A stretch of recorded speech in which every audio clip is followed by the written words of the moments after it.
Hey, what's up people? I'm out here in the woods enjoying Mother Nature, and I also want to do a video about the Kershaw Camp 10 because basically I've never done a video about this, and I can actually not believe it that yeah, I've never done a video about this tool. The Camp 10 essentially is a budget kukri, depending on your budget, but it's pretty inexpensive.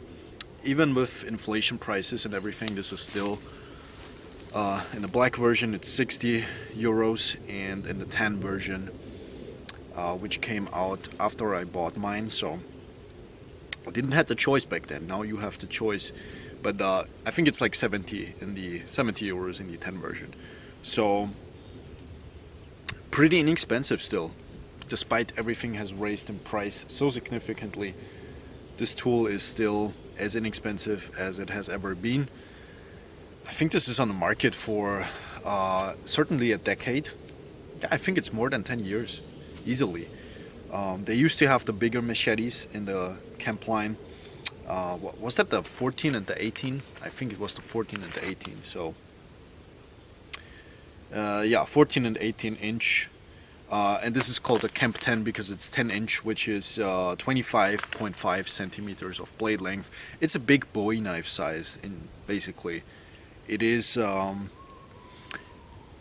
big knife or a small machete, a small and thick machete.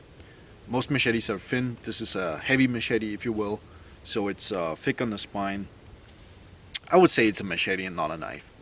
Even though it has a big knife size, it's still a machete because it has that machete feel. Okay, it's not made for cutting things. It's not made to do whittling all the time, right? So it's not, in that sense, it's not like a knife. So the machete is pretty, the Camp 10 is pretty thick behind the edge. It's like it's almost a millimeter behind the edge thickness. So super thick, even in this section. And so it's not perfect for cutting things, but you can do it in a pinch. As you can see, the recurve helps with that because it drags material into that belly section, and it helps you finish that cut pretty easily.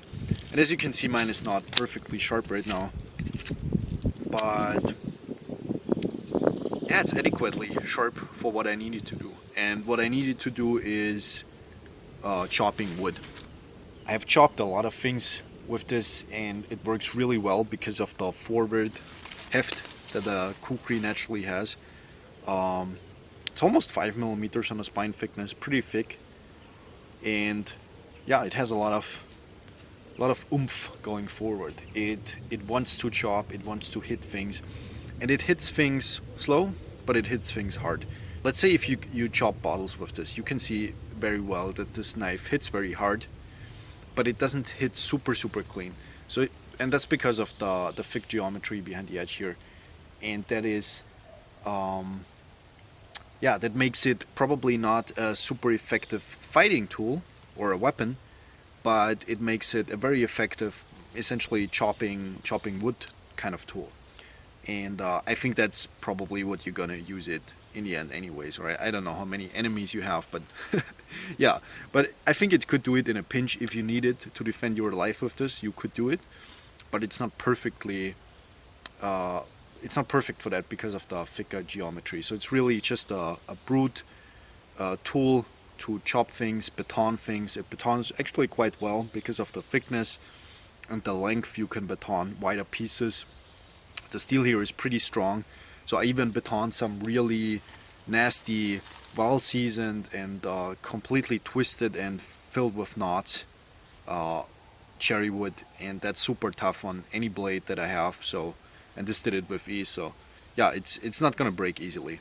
The steel here is 65 Mn, I think it's what it's called. Let me get my cheat sheet out. Yeah, 65 Mn. That's basically, that's a low alloy carbon steel. Every country has their carbon steels, and every country has their equivalents. And that would be like a 1066 in the United States. Compared to 1095, the 65 Mn is like a is like a lower in carbon content, I think, but higher in chromium content. Not that that it means that this has any stain resistance at all. This is still a carbon steel, it will rust, but it is pretty well protected by essentially what is a paint coating on here.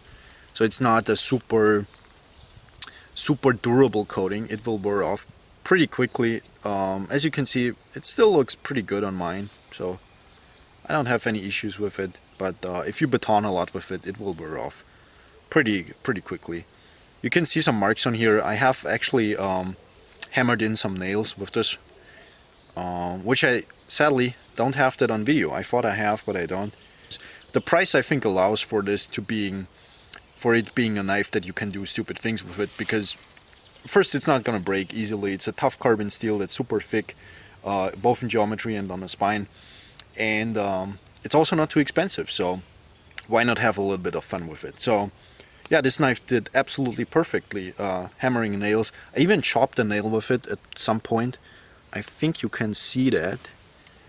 That's also super stupid to do with a knife or a machete, but yeah, it tells you a lot about the edge toughness. And you can see here, I have a small little dent here.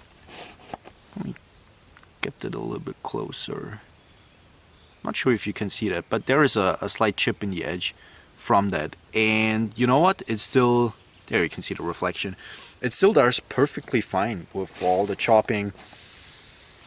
Yeah, pretty tough knife, hard to break this thing, and you can do a lot of things with this. And it's just a great budget machete. I will say you probably will have a lot of problems finding a machete in this price range, a kukri in this price range especially, that does the same things than this one for as low cost. And the quality is pretty good, even though it's not the super most refined tool in the world. But it's perfectly fine, to be honest, especially for, again, 60 bucks, what you pay for it. The tang of the knife obviously tapers down here because this is completely enclosed by the rubber material, which is also something I like quite a bit. I think this rubber feels really good. I never had the feeling that I need to put an additional tape on here. It feels really comfortable. It's all weatherproof because of the tang is completely enclosed, so your hand doesn't get cold easily. I do really like rubberized grips, to be honest, because they have a little bit of give to it. You don't get blisters easily, and they work in all kinds of conditions. So yeah, the tang tapers down here and goes all the way even back to here. So this thing is enclosed, so the tang is even here. So yeah, this is not just a plastic piece at the end. This is all steel underneath. It's just a little bit slimmed down, but yeah, you could call it a full tang, even though the tang doesn't come out on the end, but it's basically a full tang. And you can take the handles off if you need to clean it underneath. Obviously this is not sealed completely, so you could potentially get rust over time underneath here, but it's also coated, so I think it should be fine. I think it's coated. Don't even remember, but I think, yeah, you have two additional holes here, so you can lash a lanyard and wrap it around your hand so it doesn't fall out while chopping. So that's pretty cool also. Making a spear with this probably makes no sense. So, but yeah, it's good because you can make that lanyard to keep your hand on here even if you're tired. What else is there to say?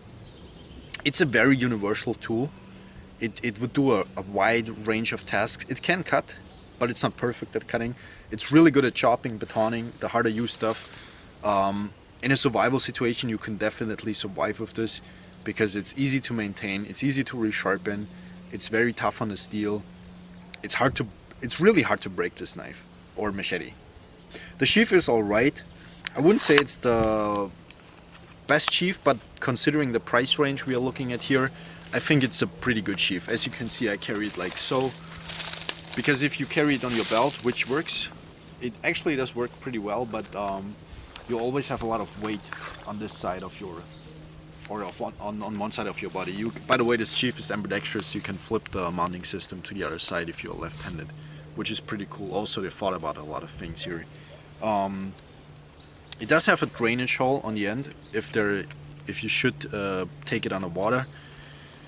yeah, like I said, I carry it like this because yeah, I can get it off the way if I need to work something here, and I can get it back here if I need to draw it. It's pretty easy, and also it's way better in terms of the weight. If you carry it on your belt, you have a lot of weight pulling you down here, but if you carry it on your torso, it feels a lot more distributed, and it's just nice and easier if you are in the woods for a longer period of time to carry it like that. So yeah, I just did that with a piece of paracord basically. Yeah, so pretty good sheath system. The belt loop is Velcro, so you don't need to take your belt off. I guess you can put your belt through here and carry it on the back of your hips, but I'm not sure if I would do that. It's kind of big for that, but you could definitely do that. So very well designed. The sheath is very well designed. It has a little bit of that to it, but you don't hear that when you're carrying it. It's just when you intentionally rattling it. So yeah, it's secured in by this, which you need to absolutely have on here because otherwise it falls out. So how do you sharpen this bad boy? Well, that's an excellent question, by the way. A lot of people are turned off by recurves because they're difficult to sharpen. That depends really on the steel, I would say, and on the geometry. In this case, this is a budget machete. You don't need to do the nicest job on here. So what I do when I have to resharpen this, well, first of all, you can resharpen it on if you have a work sharp or any kind of belt system. So a belt system would work, or you can take any kind of sharpening rod. So I have this work sharp. Is it the field sharpener? Whatever this is called, this is a perfect sharpening system, by the way. I really like it. And this has this ceramic rod on here, and I just have this one with me, so I use this. But you could technically use any kind of rod system. If you have a lot of damage on the edge, maybe get like a diamond rod, or yeah, like a harder ceramic. This one is the coarse ceramic on here, and then I also have a fine ceramic on here. I probably just use the coarse and do the rest with stropping. So first of all, I find a tree stump. Why do I find a tree stump? Because I want to sit while doing it. You can also do it standing, obviously, but it's a little bit easier for me to show you this. I put it here, and I look straight down the edge. Okay, I can see the cutting edge, and I can also feel the cutting edge. So for instance, if the edge rolls to one side or the other, I can feel this with my thumb. Just be careful that you don't cut yourself while doing this. What I'm doing here is I bring this part of the edge over to the other side, and then I do the same thing from the other side, and I do it, I start off really coarse and a little bit faster because I want to get more progress in less time. And then I do the other side and bring the cutting edge back. Right now the cutting edge has rolled over slightly to this side. We formed a burr basically. And the same thing on this side. And then when I'm finishing, I am doing the same thing, but this time I'm not doing this, but I do this. So I'm getting a little bit easier on it, and I'm also my angle is less steep. Okay, so in the beginning I was a little bit steeper, and now I'm getting my angle is a little bit higher, not like this, but like this, and that way I am not rolling the edge to one or the other side, but I'm just I'm almost like stropping it to a point where both of these edges meet, both of these sides meet in the middle and form our cutting edge basically. So I do this on the other side as well. And like I said, it depends what kind of edge damage you have, how coarse you need to go. I am using a coarse ceramic because that's fine for the edge that my Camp10 is currently in. I leave my Camp10, by the way, always in a field sharp condition. It's never perfect, but it does the job, and yeah, it's exactly what I want it to be. And I never sharpen it to perfect because I'm lazy. and it's also easy to sharp. This knife gets sharp pretty quickly, so it's not a big deal. So I do this at first, and then in the end, when the edge is not rolling to one side or the other, I take my strop and I do it like so. So don't do it in the other direction, otherwise you will cut your strop, but do it in this direction. You don't need a guided system, you use your eyes to find the right angle. So it's also a good way to learn sharpening if you do it like this, because you will understand better how edges roll to one side or the other and what kind of angle you actually need to use. And yeah, if you're not sure if you have the right angle, you can see it by the reflection on the cutting edge, where you actually sharpened and where you didn't sharpen. So, and you, like I said, you can also feel it with your finger if the edge has rolled to one side or the other. You don't need, technically, you don't need a strop to strop it. You can also take a piece of wood if you're out in the field, and you can strop it like so. So that's something you can also do. With a steel that's this soft, you can actually do this. So yeah, so that should be sharp enough to cut. And it is. Is it a good knife still after more than 10 years being on the market? I keep saying knife, but it's actually, like I said, I think it has more in common with machetes than with knives.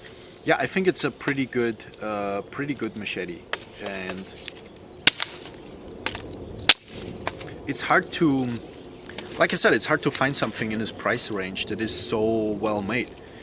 The thickness behind the edge could definitely be thinner, but considering what this tool is for, just a piece that you chop things with and baton things with, just a hard use tool, I think that's pretty alright. So yeah, damn planes, man. I want to enjoy the nature sounds. The weight on this guy is 1 pound and 3 ounces, which is 527 grams. It's heavy, yeah, like I said, it drags you down if you carry it on your hip, but it works really well on the torso. Yeah, but yeah, at the same time it saves you a lot of energy when you actually work with it. So yeah, I think it's a pretty good tool. If I only had one knife or machete in that size range, would this be my choice? Probably not, because there are knives on the market that can chop equally as well but cut a little bit better. But this is a really good budget version of that kind of one big knife category, because yeah, you can do a lot of things with it and don't have to worry about it whether you will break it. And better knives in this size range will cost you at least 3, 4, maybe even 6 or 7 times more than this one does. So yeah, I think it's just really good. And after all these years, I think it is approved. Yeah, if Kershaw doesn't change anything in terms of the production, how these are produced, I think there is nothing that can go wrong here over time. So yeah, pretty solid, still a pretty solid choice on the market in this size range if you want a heavy machete or just a kukri in general. I do like the kukri shape quite a bit, but there is really not an option on the market that is priced like this and performs like this for the price. So yeah, pretty good. It's made in China though. I think I don't need to mention it, but that's kind of the one downside. But yeah, if I only would buy one kukri in my entire life, I'd probably look for a more expensive one, because if I only have one, then why not go with the best option you can. But yeah, I probably will never get rid of this, because this is such a good tool that you can always have one of these for the low cost. So yeah, just a great machete, machete.